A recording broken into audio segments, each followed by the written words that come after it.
ගෙන් පුදුම වදයක් තියෙන ඉස්කෝලේට. තේරුණාද? ගුරුවරයෙක් කියන කිසිම දෙයක් කනකටවත් ගන්න නැහැ. මම පණිවිඩ කියා කියවද ගෙදරට එන්න කියලා. ඈ? දැන් මේකනේ සර්. ඕකගෙන් ගෙදරදිත් පුදුම වදයක් තියෙන්නේ. හැබැයි මං සර්ට එන්න කියලා පණිවිඩ එවන්නේ නැහැනේ සර්. ඉතින් සර්ුත් මට පණිවිඩ එවන්න එපා. පුළුවන් දෙයක් කරලා හදාගන්න බලන්න සර් දරුවෝ. සර් මට එන්න කිව්වද? ඔව් ජයතිලක මහත්තයා. මෙන්න ඇවිල්ලා ඉන්නවා ඇට්ටියෙන් ගහලා මගේ නල්ල පළපු වසවර්තියාගේ තාත්තා. ජයතිලක මහත්තයා සම්පූර්ණ සිද්ධිය දැක්ක නේද අනේ? කියන්නකෝ විස්තරේ. විස්තරය කියන්නේ මේකයි. ළමයි හැබැයි වොලිබෝල් කෝට් එකේ සෙල්ලම් කරගෙන හිටියේ. මම තමයි එතන ජජ් කරේ. බෝලේ එහාට මෙහාට යනවා දැකලා මටත් කලන්තයක් වගේ ආවා. මාත් එහෙම කණු අල්ලගෙන වාඩි වුණා. සිද්ධිය මොකද්ද කියන්නේ හරියටම දන්නේ නැහැ. අරු ඇරි ඇට්ටියෙන් මුට. අරු කියන්නේ? තවුසගේ කොල්ලා. මුට කියන්නේ? මුට කියන්නේ මුට.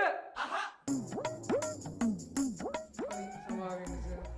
හැබැයි ඒ ගහපු පාට හැදෙන ප්‍රින්සිපල් කෙනෙක් නෑ. හැදි. අනේ මේ බලන්නකො ලොකු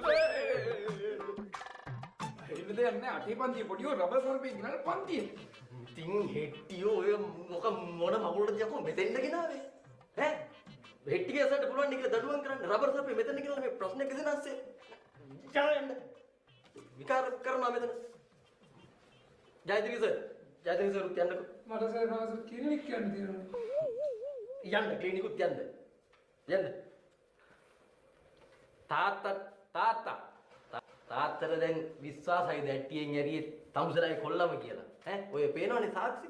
මං කොහොමද දැනන් හිටියද ඔය වැඩේ කරේ අපේ එකා කියලා. ඌ ගෙදරදී කීයේ හිටියේ කොයිලා හරි අරිනවා ප්‍රින්සිපල්ට ඇට්ටියෙන් කියලා. අනේ ලොකු සර් මගේ පන්තියේ ළමයි කරිසමේ කක්ක දාගෙනනේ සෝ පොට්ට ගඳයි.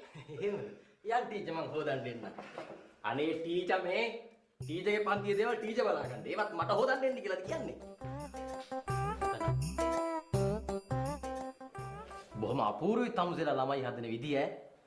මේක පාසලක්. විනය නීති රීති පද්ධතියක් තියෙනවා. දන්නවද?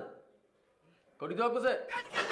මොකද මාතුක ගිහිල්ලා විනය බාර සර්ටත් එන්න කියලා 5 වසරේ පන්ති බාර ටීචර්ට කියන්න සුමුදු ළමයිවත් එක්කගෙන ඔෆිස් එකට එන්න කියලා. පාසලක් වුණාම විනය නීති රීති මාලාවක් තියෙනවා. ලොකු සර් මට එන්න කිව්වාද? සුගත් මහත්තයා. මෙන්න ඇවිල්ලා ඉන්නවා මට රැට්ටියෙන් ගහපු දරුවගේ තාත්තා.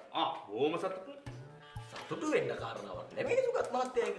ලොකු සර් සතුටු වෙන්න කාරණාවක් තියෙනවා. අපි අර අඹපැල 150 හිටියෝ ව්‍යාපෘතියේ ඒකේ 150ම මෙල්ල නෑ. එක පැලේක දල්ලක් දාලා තියෙනවා මෙතන ටොයිලට් එකේ හැබැයි. අනේ මේ හෙට්ටිගේ සර්. මෙතන මේ වැදගත් ප්‍රශ්නයක් නේ විසඳන්නේ. මෙතන ඔබ ප්‍රජාක මේ දළු දාමු. යන්න කරුණා කරලා. යන්න. ගිහලා වැඩක් බලාගන්න. සුගත් සර්. මෙන්න මේ තාත්තට තේරෙන්නේ නැහැ තමන්ගේ දරුවා කරපු වැරදි බරපතලකම. පොඩ්ඩක් කියලා දෙන්නකෝ පාසලේ තියෙන විනය නීති රීති පද්ධතිය ගැන. ඔව් පාසලේ තියෙන විනය නීති මාලාව ගැන කතා කරද්දී අංක 1 කොණ්ඩේ සහ රැවුල මේ දෙක ඕනට වඩා දික් කරලා වවන්න බෑ. ඊට පස්සේ ඇඳුම ෂර්ට් එක බොඩි බිල්ඩර් වගේ හැට්ටේ වගේ හදාගෙන ඉන්න බෑ. ඊට පස්සේ කලිසම බීඩිය වගේ පෝල්ට් එක හදලා එහෙම හීනි කරගෙන ඉන්න බෑ. ඒක තමයි අපේ පාසලේ විනය නීති මාලාව. හරි. ඒ කාරණාව ඇත්ත. දැන් ඇට්ටියෙන් ගහපු එක ගැනත් පොඩ්ඩක් පැහැදිලි කරලා දෙන්නකෝ සුගත් මහත්තයා. That's a point. සර්ට ඇට්ටියෙන් ළමයා ගහන වෙලාවේ කොණ්ඩේ සහ රැවුල වවලා හිටියා නම් අන්න විනය කඩ වෙලා තියෙනවා. ඒ වගේම තමයි සර්ට ඇට්ටියෙන් ගහන වෙලාවේ දරුවාගේ නිල ඇඳුමේ යම්කිසි ගැටලුවක් තිබුණා නම් අන්න විනය කඩ වෙලා තියෙනවා. එතකොට දැන් අර වසවර්ති කොල්ලා ඇට්ටියෙන් ගහලා විදුහල්පතිගේ නල්ල පොළොප් එක වැරද්දක් නෙමෙයි. ඒක ඒ දරුවා ගෙදරින් ගෙනාපු ගතිගුණනේ. ඒව ගැන මම වැඩි තැකීමක් කරන්නේ නැහැ. විනයබාර ගුරුවරයා විදියට මම බලන්නේ විශේෂයෙන්ම කොණ්ඩේ රැවුල සහ ඇඳුම ගැන විතරයි. දැනුත් දෙන්නෙක්ගේ කොණ්ඩේ රැවුල කපලා වෙස. මේ සුගත් සර් එක්ක සෙල්ලන්නේ නැහනේ.